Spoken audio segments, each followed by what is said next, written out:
नमस्कार। संपूर्ण सनातन में आपका स्वागत। आज चर्चा करेंगे कालिकाष्टक के महत्व की। जो भी कालिकाष्टम का पाठ नित्य प्रति करता है उसको क्या क्या लाभ होते हैं।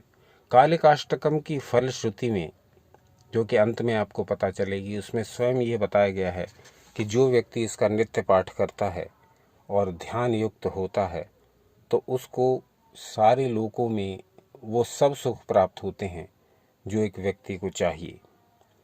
कहा गया कि उसे अपने घर में बैठे बैठे ही अष्ट सिद्धियां प्राप्त होती हैं और अंत काल में मुक्ति भी प्राप्त होती है। ये इस कालिकाष्टकम की फलश्रुति में बताया गया है। इस कालिकाष्टकम की रचना की है श्री आदि शंकराचार्य जी ने स्वयं। अब चूंकि ये तंत्र का विषय है तो इसलिए इसे अधिकतर गुप्त रखा गया है, परंतु आज इंटरनेट के इस युग में कुछ भी गुप्त नहीं है। गूगल पर आप कालिकाष्टकम सर्च करें या यूट्यूब पर सर्च करें, आपको बहुत सारे वीडियोस मिलेंगे जिसमें संगीतमय प्रस्तुति कालिकाष्टकम की दी हुई है। आज हम चर्चा करेंगे कि कालिकाष्टकम के प्रत्येक श्लोक का क्या अर्थ है, और जो व्यक्ति इसके श्लोकों को पढ़ता है उसको उसके अर्थ का भान भी होना चाहिए, तभी उसको कालिकाष्टकम के पाठ का पूर्ण लाभ प्राप्त होता है। तो कालिकाष्टकम की फलश्रुति में तो इसके महत्व की चर्चा की ही गई है। जो अन्य साधक कालिकाष्टकम का नित्य प्रतिपाठ करते हैं उन्हें अपने जीवन में जो उसके अनुभव होते हैं वो स्वानुभव और साधकों के अनुभव के आधार पर इस प्रकार के हैं, उनको एक बार जान लें। उसके पश्चात हम इस कालिकाष्टकम पाठ को अर्थ सहित समझने का प्रयास करेंगे। तो जितने भी प्रकार के नवग्रह दोष हैं, जो हमको ग्रहों की पीड़ा प्राप्त होती है, ग्रहों के द्वारा जो हमारे कार्यों में विघ्न बाधाएं आती हैं, ग्रहों के द्वारा जो हमको आर्थिक, मानसिक और शारीरिक समस्याएं आती हैं, जिनका अलग अलग उपाय विद्वान लोग बताते हैं उन ग्रहों को शांत करने के लिए, जिससे उन बाधाओं से मुक्ति पा सकें। तो ऐसी नवग्रह की पीड़ाओं से मुक्ति पाने के लिए भी कालिकाष्टकम का नित्य प्रतिपाठ बहुत उपयोगी सिद्ध होता है। ऐसे व्यक्ति को किसी भी प्रकार की नवग्रह की पीड़ाएं हों वो उनसे मुक्त होता है। इसके अतिरिक्त एक बहुत बड़ी समस्या आती है काल सर्प दोष की, और ये भी बहुत सारी बाधाएं पहुंचाता है जिस व्यक्ति की कुंडली में होता है। तो काल सर्प दोष की शांति भी इस कालिकाष्टकम के नित्य प्रतिपाठ करने वाले साधक से हो जाती है, यानी वो अपने नित्य पाठ द्वारा इस काल सर्प दोष का भी शमन कर सकता है। इसके अतिरिक्त पितरों के दोष के कारण हमारे जीवन में बड़ी समस्याएं आती हैं। यदि पितृ दोष हमारे जीवन में आ गया है, हमारी कुंडली में है, हमें किसी भी प्रकार से प्रभावित कर रहा है, तो पितरों को शांत करने के लिए, पितरों को प्रसन्न करने के लिए भी कालिकाष्टकम का नित्य प्रतिपाठ बड़ा उपयोगी उपाय है। समस्त प्रकार के पितृदोष इसके पाठकर्ता से दूर रहते हैं, समस्त प्रकार के पितृदोष शांत हो जाते हैं, और कालिकाष्टकम के नित्य पाठ करने वाले से उसके सभी पितर प्रसन्न रहते हैं। इसके अतिरिक्त दारिद्र्य दोष भी एक ऐसा दोष है जो हमारे इस जीवन में पग पग पर हमें कष्ट पहुंचाता रहता है। कहा जाता है कि चिता तो जीवित को ही जलाती है एक बार, मृतक को ही जलाती है एक बार, परंतु ये जो दरिद्रता है ये तो जीवित व्यक्ति को ही जलाती रहती है, और वो भी दिन प्रतिदिन। उसके सामने ऐसी ऐसी समस्याएं आती हैं, लेकिन उन समस्याओं का समाधान करने के लिए उसके पास धन नहीं होता, क्योंकि वो दरिद्र है। तो शास्त्रों में कहा गया है कि चिता मृतक को एक ही बार जला देती है, परंतु दरिद्रता तो जीवित व्यक्ति को प्रतिदिन जलाती है। तो ऐसा है दरिद्रता का दोष। ये दोष जिसके साथ लग जाए उसे ये जीवन सूना सूना लगता है। उसे संसार में रहते हुए भी ऐसा अनुभव होता है कि जैसे वो नरक में रह रहा है। तो उस दरिद्रता के दोष को दूर करके पर्याप्त धन संपत्ति अपने साधक को प्रदान कराता है कालिकाष्टक के पाठ का ये नित्य प्रयोग। इसके अतिरिक्त जो मांगलिक दोष होते हैं वो भी कालिकाष्टकम के पाठ से, नित्य प्रतिपाठ से समाप्त हो जाते हैं। बहुत सारी समस्याओं का निराकरण मात्र इसी पाठ से व्यक्ति कर सकता है, यदि वो समुचित रूप से इसको समझे, इसके अर्थ पर ध्यान देते हुए, इसके एक एक वाक्य को पकड़ते हुए यदि वो इसका पाठ करे और भगवती कालिका से प्रार्थना करे तो निश्चित ही उसके दोष दूर होने लगते हैं। उसके दुख, उसके क्लेश, उसकी व्याधियाँ उसकी बाधाएं, उसके शत्रु उससे दूर होने लगते हैं। इसके जो अन्य लाभ बताए गए हैं और अन्य लाभ जो अनुभूत हैं वो इस प्रकार हैं।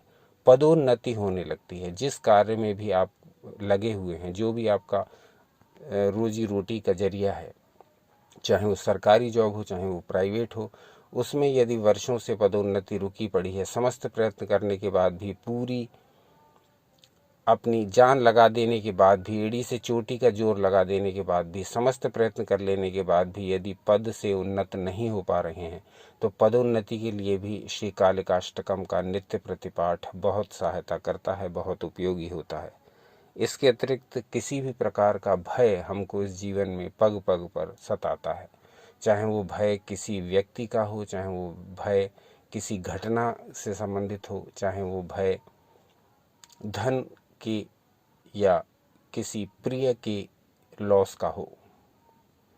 किसी भी प्रकार का भय हो, किसी भी प्रकार की अनिष्ट की, भविष्य की चिंताएं हमें घेरे जा रही हों, उन सभी प्रकार के भयों और अनिष्ट को दूर करके हमारे जीवन को सुगम सरल बनाता है ये कालिकाष्टकम के पाठ का नित्य प्रति प्रयोग। इसके अतिरिक्त बहुत से लोगों के जीवन में संतान प्राप्ति की एक आकांक्षा रहती है और उनको अपने तमाम प्रयत्नों के बाद भी संतान प्राप्ति नहीं हो पाती है, तो उन लोगों के लिए भी श्री कालिकाष्टक का नित्य प्रतिपाठ बड़ा उपयोगी सिद्ध होता है और संतान प्राप्ति के मामले में ये गोपाल संतान प्रयोग की तरह कार्य करता है और संतान प्राप्ति की इच्छा भी पूरी करता है।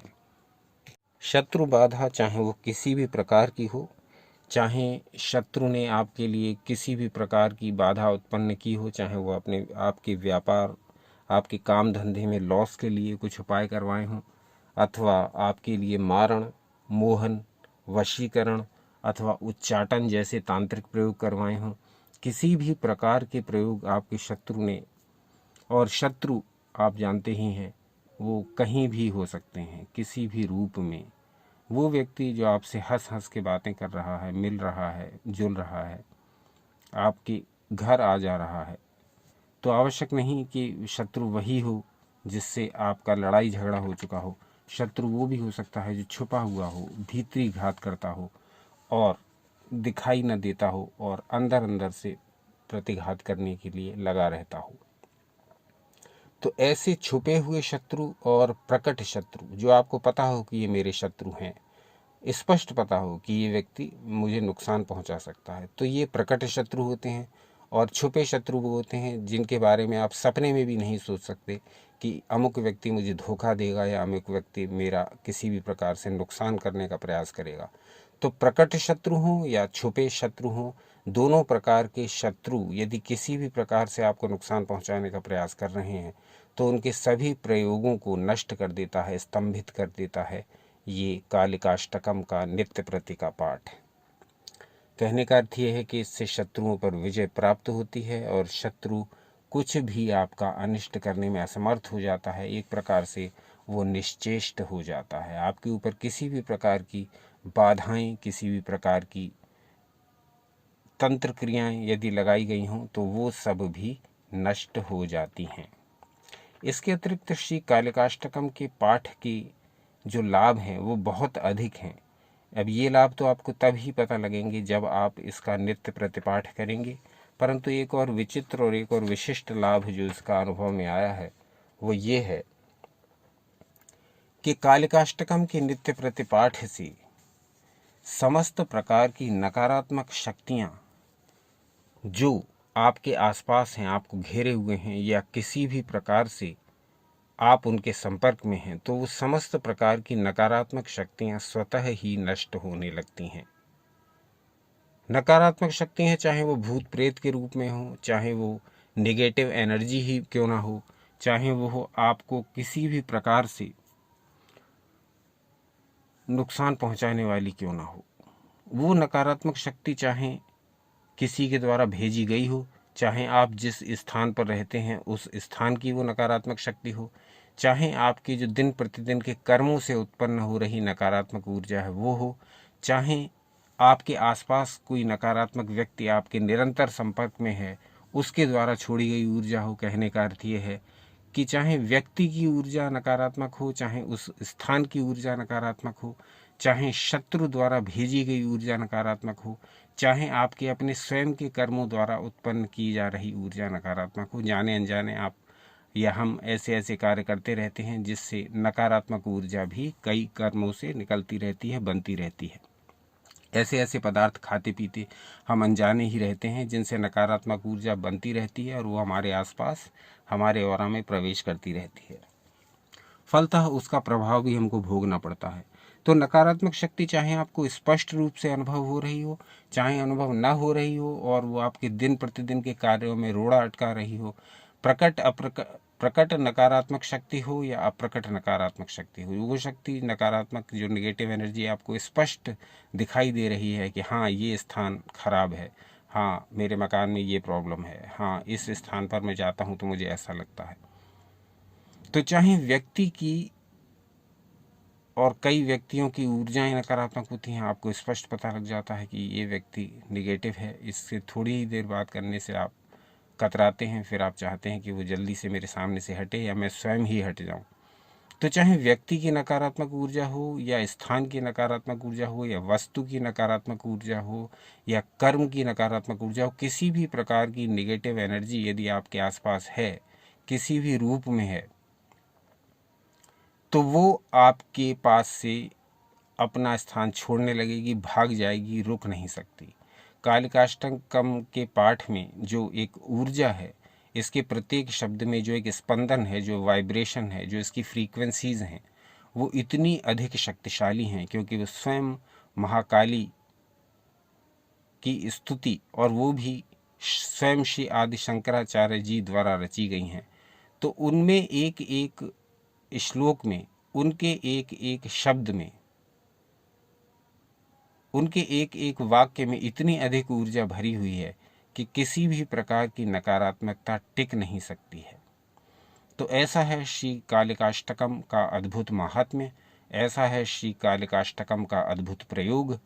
अब इस अद्भुत प्रयोग का लाभ तभी है, इस लंबी चर्चा का लाभ तभी है, इस बड़े वीडियो को बनाने का उद्देश्य तभी सार्थक है जब आप इसे अपने नित्य प्रति के प्रयोग में लाएं, जब आप कालिकाष्टकम के पाठ को नित्य प्रति करें, जब आप इस पाठ को ध्यानपूर्वक करें, जब इस पाठ को विधिपूर्वक करें, जब इस पाठ को श्रद्धा, उल्लास, आस्था और आनंद के साथ करें और ये मानते हुए करें कि मैं जो ये एक एक श्लोक पढ़ रहा हूँ, मैं ये जो एक एक श्लोक के एक एक वाक्य पर, एक एक शब्द पर ध्यान केंद्रित कर रहा हूँ, उससे मेरी खुद की फ्रीक्वेंसीज, उससे मेरी खुद की ऊर्जाओं में परिवर्तन आ रहा है। ये पाठ कभी ये सोच करके ना करें कि मैं अमुक देवी देवता को प्रसन्न करने मात्र के लिए ही ये पाठ कर रहा हूँ या कर रही हूँ। हमेशा ये सोच करके ही पाठ करें। ये तो मात्र कालिकाष्टकम के लिए नहीं, ये सभी उन्हीं स्तोत्रों, चालीसाओं, भजनों, अष्टोत्तर शतनामों और सहस्त्रनामों के लिए लागू होता है जो आप अपनी नित्य प्रति के पूजा में पढ़ते हैं। बात यह है कि आप और हम जब हम किसी स्तोत्र, स्तुति आदि का, चालीसा आदि का पाठ करते हैं तो हमेशा यही सोच कर करते हैं अब हम इन शब्दों को पढ़ ले रहे हैं और इन्हें सुन करके अमुक देवी या देवता हमसे प्रसन्न हो जाएंगे और उनकी कृपा की वर्षा हम पर होने लगेगी और हमारे जीवन में हमें सब कुछ प्राप्त होने लगेगा। ये सोचना अपनी जगह ठीक है और आंशिक रूप से ठीक है भी और सामान्य जन के हिसाब से सही है, परंतु इसका दूसरा पहलू भी है। यदि आप इस पाठ को, जो भी आप कर रहे हैं, नित्य प्रति पाठ जो भी आप करते हैं, उस पाठ को ये मानते, जानते, समझते हुए करेंगे कि इस की जो रचना की गई है, इस चालीसा की, इस चौपाई की, इस छंद की, इस स्तोत्र की, इस श्लोक की, इस शतनाम की, इस अष्टोत्तर शतनाम की, इस सहस्त्रनाम की, तो वो ऋषियों द्वारा की गई है, वो महात्माओं द्वारा की गई है, वो साधकों द्वारा की गई है, वो भक्तों द्वारा की गई है, वो ज्ञानियों द्वारा की गई है, वो सिद्धों द्वारा की गई है, वो उन लोगों द्वारा की गई है जिन पर देवी देवताओं या भगवान की विशिष्ट कृपा है, तभी वो ऐसी रचना कर पाए। वरना आप देखिए आजकल किस प्रकार की रचनाएं आपको सुनने, पढ़ने को, देखने को मिल रही हैं। वो रचनाएं मात्र मनुष्यों को प्रभावित करने के लिए हैं। आप सोशल मीडिया पर दिन रात देखते रहते हैं, आपको तरह तरह की रील्स, तरह तरह के वीडियोस दिखाई देते हैं, वो आपको प्रभावित करने के लिए बनाए जाते हैं, व्यूज़ पाने के लिए बनाए जाते हैं। लेकिन जब साधक भक्त रचना करता है तो वो हमेशा किसी मनुष्य को प्रसन्न करने के लिए नहीं, बल्कि अपने इष्ट देव या देवी को प्रसन्न करने के लिए वो रचनाएं करता है। इसीलिए उसके एक एक शब्द में जो वो रचता है, एक ऐसी विशिष्ट शक्ति होती है, एक ऐसी पावर होती है, एक ऐसी वाइब्रेशन होती है जिसमें आपको ऊर्जा देने का असीम गुण छुपा हुआ है। बस आपको हमको ये पहचानना है कि जब भी हम एक एक शब्द का उच्चारण करें पूजा पाठ करते समय, तो उस शब्द को मात्र शब्द ही न समझें, बल्कि उस शब्द को ब्रह्म ही समझें, उस शब्द को महाशक्तिशाली समझें।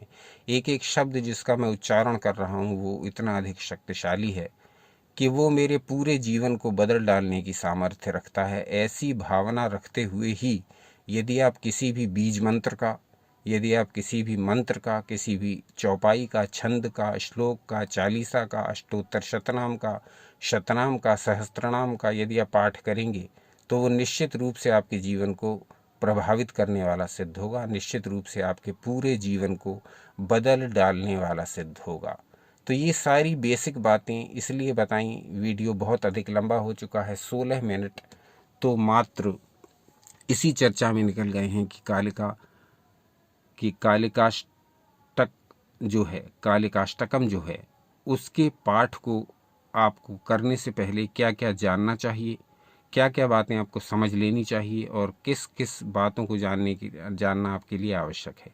ये नहीं, हमने ये सोचकर ये वीडियो नहीं बनाया कि हम किसी भी प्रकार से कालिकाष्टकम को आपके समक्ष शब्द अर्थ के रूप में प्रस्तुत कर दें और फिर आपसे ये कहें कि आप ये पढ़ लीजिए, इतने दिन में वो हो जाएगा, वो पढ़ लीजिए, इतने दिन में वो हो जाएगा।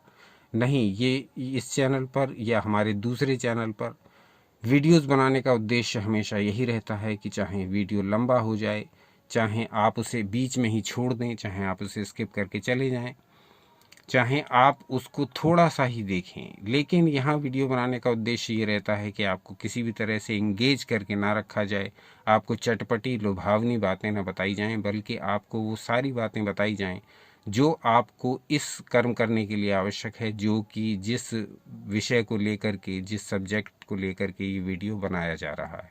तो जब तक आप उस संदर्भ को समझेंगे ही नहीं, जिस संदर्भ में, जिस विषय में वो वीडियो बना है, तो फिर आप उस वीडियो से लाभ पूरा प्राप्त कर ही कैसे पाएंगे। उस वीडियो से पूरा लाभ प्राप्त करने के लिए आवश्यक है कि उस वीडियो में जो भी विधि, जो भी बात, जो भी प्रक्रिया बताई गई है, यदि उसको पूरा समझे बिना यदि हम उसको केवल देख लेंगे तो उसके लिए यूट्यूब पर बहुत सारे वीडियोस हैं। आप कालिकाष्टकम सर्च करें, आपको गूगल पर और यूट्यूब पर ढेर सारी जानकारी और अन्य सोशल मीडिया प्लेटफॉर्म्स पर ढेर सारी जानकारी मिल जाएगी। परंतु इस कालिकाष्टकम का सही प्रकार से प्रयोग कैसे करना है, सही प्रकार से पाठ कैसे करना है और क्यों एक एक श्लोक पर और क्यों एक एक वाक्य पर, एक एक शब्द पर ध्यान लगाना आवश्यक है, ये सारी बातें जब तक हम नहीं समझेंगे तब तक हमें कालिकाष्टकम क्या, किसी भी मंत्र का, किसी भी नाम जाप का पूरा फल नहीं प्राप्त होगा। क्योंकि जब तक हम शब्द विज्ञान को नहीं समझेंगे, जब तक हम ये नहीं समझेंगे कि इस शब्द का और हमारे शरीर का और मन का और प्राण का आपसी संबंध क्या है, तब तक हम कैसे किसी भी मंत्र, स्तोत्र या श्लोक से लाभ ले पाएंगे। तो ये सारी बातें जान करके यदि हम किसी भी कालिकाष्टकम ही नहीं, यदि हम किसी भी स्तोत्र आदि को पढ़ेंगे तो वो निश्चित रूप से हमारे लिए उपयोगी सिद्ध होगा। तो ये सारी बातें जाननी आवश्यक थी और इन सारी बातों की चर्चा आपसे करनी आवश्यक थी। हालांकि इसमें 19 मिनट से अधिक का समय बीत चुका है। अब बहुत कम लोग ही इस वीडियो पर बचे हैं और जो लोग इस वीडियो को अंत तक देखना चाहेंगे वही इसको देखेंगे। हमने इस वीडियो में ऐसी कोई बात नहीं की कि आपको इंगेज करके रखें या आपसे कहें कि आप इस वीडियो को अंत तक देखें या पूरा देखें, ऐसा कोई आग्रह नहीं है। क्योंकि आपको लगता है कि यदि इस वीडियो में कुछ विशेष सामग्री दी जा रही है, कुछ उपयोगी सामग्री दी जा रही है या कुछ ऐसी सामग्री दी जा रही है जो आपको जीवन के लिए बहुत उपयोगी है, तभी आप इसको देखेंगे। ये देख रहे ही हैं, अन्यथा नहीं देखेंगे किसी भी कीमत पर, चाहे हम किसी भी प्रकार से आपको इंगेज करके रखने का प्रयास करें। तो इतनी बातें बतानी आवश्यक थी। इसी में लगभग 20 मिनट का समय बीत चुका है। एक प्रकार की तैयारी थी, जिस प्रकार से मकान को बनाने के लिए नींव का होना आवश्यक है। बिना नींव के उठा हुआ मकान कभी भी धराशायी होकर के गिर सकता है। उसी प्रकार से ये जो अभी तक इतनी चर्चा की 20 मिनट की, उसका आशय मात्र यही था कि उस नींव को आपको ठीक से बता दें, ठीक से समझा दें, जिससे कि इस नींव को भर करके आप इस पर कालिकाष्टकम रूपी महल को खड़ा कर सकें। इस पर कालिकाष्टकम रूपी स्तोत्र का पाठ करते हुए अपने ऐश्वर्य, अपने यश, अपने सुख साम्राज्य का वैभव खड़ा कर सके। तो ये सारी चर्चा आवश्यक थी। अब हम आते हैं श्री कालिकाष्टकम पर और देखते हैं कि श्री आदि शंकराचार्य जी ने इसको किस प्रकार से रचा और उन्होंने किस प्रकार से इसमें भगवती कालिका की स्तुति की है। तो कालिकाष्टकम का जो प्रथम श्लोक है वो प्रारंभ होता है। हम एक एक श्लोक लेंगे और पूरे कालिकाष्टकम में कुल 11 श्लोक हैं। हम एक एक श्लोक लेंगे और उस श्लोक की पूरी चर्चा करेंगे, उसके बारे में अध्ययन करेंगे, उसके बारे में जानकारी लेंगे कि उसमें क्या कहा गया, तब ही हम आगे बढ़ेंगे। जिन लोगों को ये विषय बहुत उबाऊ या नीरस या अनुपयोगी लग रहा हो, वो बिल्कुल भी वीडियो को देखने का प्रयास न करें, अन्यथा ये जो परिश्रम किया जा रहा है अन्य साधकों के लिए वो व्यर्थ हो जाएगा। तो उसको तुरंत ही छोड़ दें और केवल वही इस वीडियो को अंत तक देखें जिन्हें इस कालिकाष्टकम नामक स्तोत्र के बारे में संपूर्ण जानकारी चाहिए और उसके नित्य पाठ द्वारा अपने जीवन को बदलना चाहते हों। तो सबसे पहले हम श्री आदि शंकराचार्य जी को प्रणाम करते हुए उनके इस कालिकाष्टकम स्तोत्र का, उनके द्वारा रचित इस स्तोत्र का पाठ प्रारंभ करेंगे पहले श्लोक से, जो कि आपकी स्क्रीन पर भी प्रदर्शित हो रहा है। देखते हैं यहाँ क्या कहा गया। पहले श्लोक में यहाँ कहा गया है, गलद रक्त मुंडावली कंठमाला महाघोर रावासु दृष्टा कराला विव्रस्ता श्मशानालया मुक्तकेशी महाकाल कामाकुला कालिकेयम। अब ये जो पहला श्लोक है इसका अर्थ समझने का प्रयास करेंगे। यहाँ कहा गया है, गलद रक्त मुंडावली कंठमाला। भगवती कालिका के गले में रक्त टपकते हुए मुंड समूहों की माला पड़ी हुई है। गलद रक्त मुंडावली कंठमाला, कंठ में माला पड़ी हुई है। किनके कंठ में? कालिका के कंठ में। भगवती कालिका के कंठ में माला पड़ी हुई है। किसकी?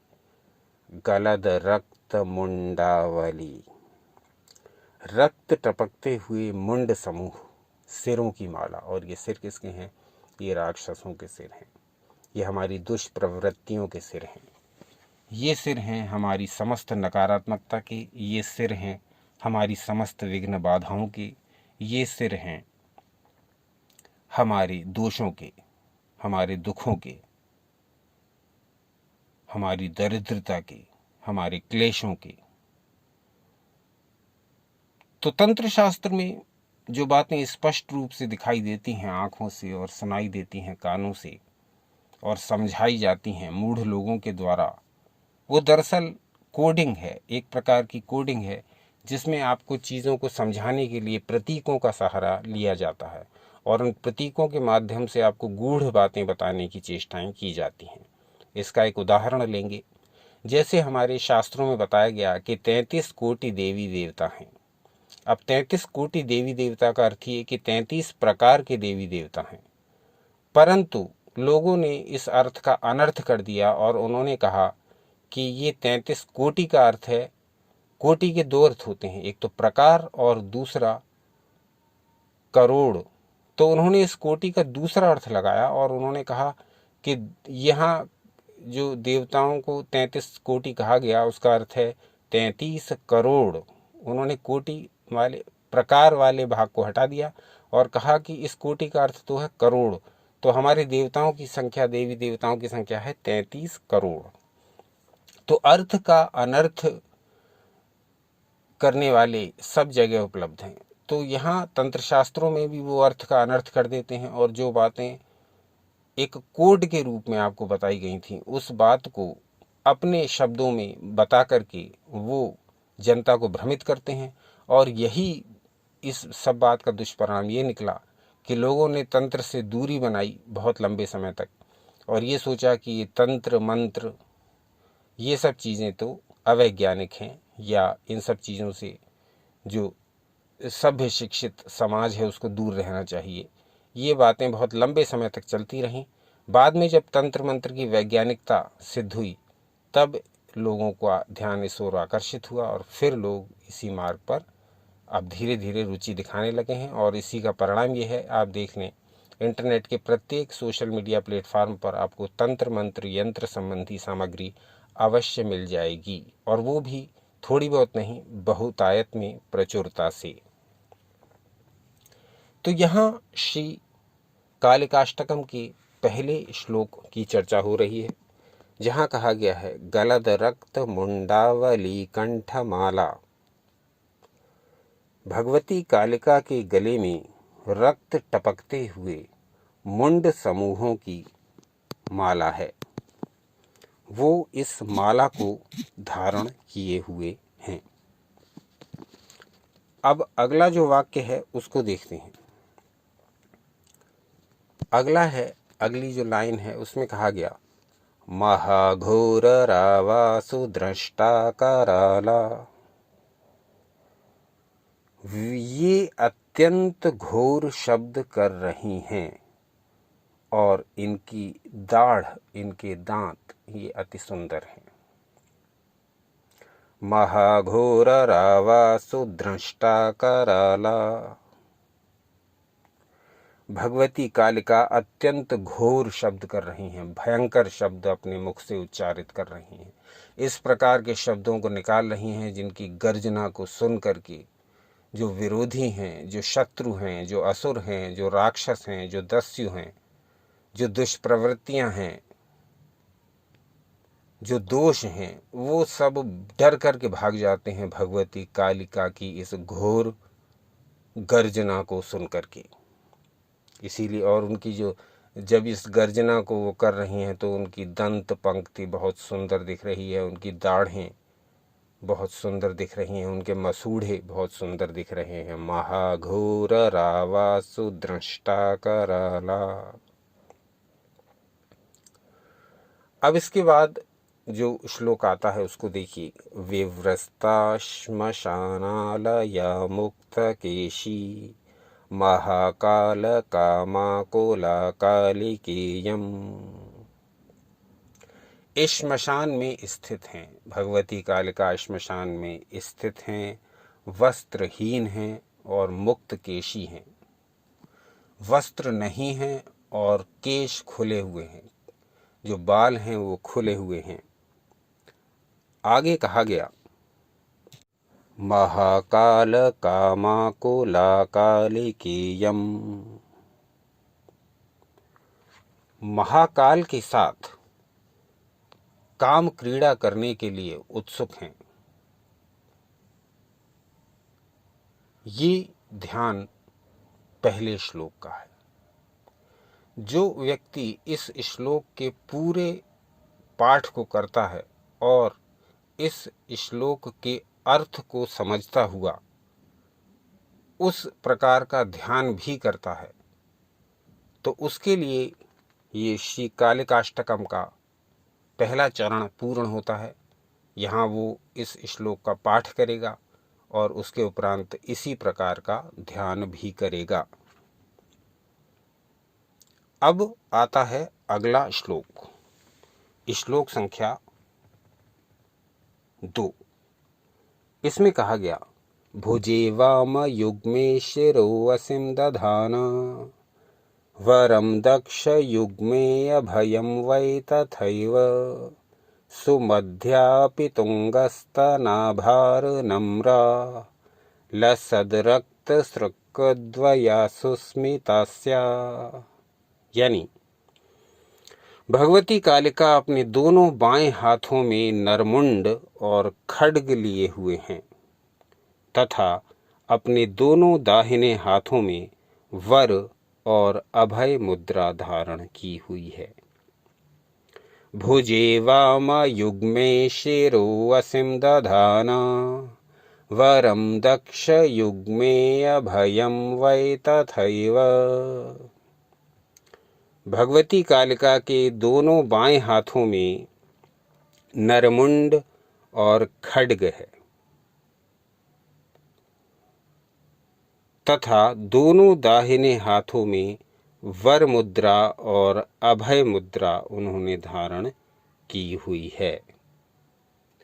मुद्राओं के बारे में हमने बहुत सारे वीडियोस बनाए हैं। अब मुद्राओं का महत्व आप इसी कालिकाष्टकम से समझ लें।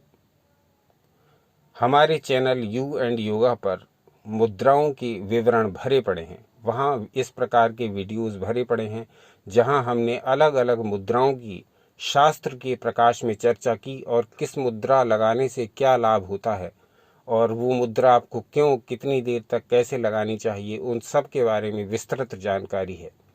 तो मुद्राओं के विषय में यदि कुछ जानना चाहें तो हमारे दूसरे चैनल यू एंड योगा पर जाकर देखें। यहाँ ये सब कहने का आशय ये है कि मुद्राएं सिर्फ मनुष्य को लगाने के लिए नहीं बताई गई, बल्कि मुद्राओं का इतना अधिक महत्व है कि स्वयं देवी देवता, स्वयं ईश्वर भी मुद्राओं का प्रयोग करते हैं। अब यहाँ इस श्लोक में हमने ये देखा कि भगवती कालिका ने 2 मुद्रा लगा रखी हैं और वो मुद्राएं हैं अभय मुद्रा और वर मुद्रा।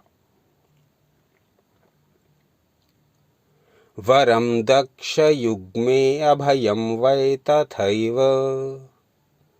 वर मुद्रा भी लगा रखी है भगवती कालिका ने और अभय मुद्रा भी लगा रखी है।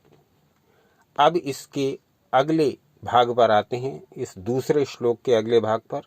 यहाँ कहा गया सुमध्यापि तुंगस्तनाभार नम्रा लसद रक्त सृक्द्वया सुस्मितास्या।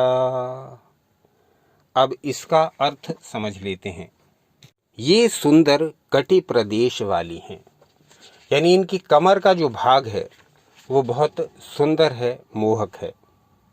सुमध्यापि तुंगस्तनाभार नम्रा, मध्य भाग सुंदर है। सुमध्यापि, कमर का भाग सुंदर है, मोहक है। आगे कहा गया तुंगस्तनाभार नम्रा, और जो इनके उन्नत स्तन हैं, उठे हुए स्तन हैं, उनके भार से ये मानो झुकी हुई प्रतीत होती हैं। इनके दोनों होठों का प्रांत भाग, भगवती कालिका के दोनों होठों का जो सिरे हैं वो रक्त से सुशोभित हैं। भगवती कालिका के होठों के सिरों पर क्या है? रक्त। लसद रक्त सृक्द्वया सुस्मितास्या। तो भगवती कालिका की जो होठ हैं, उनके किनारे जो हैं उन पर रक्त लगा हुआ है और वो सुंदर दिखाई दे रहे हैं। और कहा गया कि इनका मुखमंडल मधुर मुस्कान से युक्त है। तो भगवती कालिका मंद मंद मुस्करा रही हैं। सुस्मितास्या, सुस्मित मुस्कान, मंद मंद मुस्कराते हुए भगवती कालिका का वर्णन किया गया है। तो ये हुआ पहला श्लोक और दूसरा श्लोक। अब आते हैं तीसरे श्लोक पर, और यहाँ कहा गया शवद्वंद्व कर्णावतंसा सुकेशी लसत्प्रेत प्राणिम प्रयुक्तैका कांची शवाकार मंचाधिरूढ़ा शिवाभि चतुर्दिक्षु शब्दाय मानाभिरेजे। इसका अर्थ हुआ इनके दोनों कानों में 2 शव रूपी आभूषण हैं। यानी जो इनके आभूषण हैं वो डेड बॉडीज़ हैं, जो इनके दोनों कानों में लगे हुए हैं। ये सुंदर केश वाली हैं, सुकेशी। इनके बाल बहुत सुंदर दिखते हैं। शवों के हाथों से बनी सुशोभित करधनी पहने हुए हैं। ये कमर में क्या धारण किए हुए हैं? शवों के हाथों से बनी करधनी। जैसा कि आपने महाकाली के चित्रों में भी देखा होगा,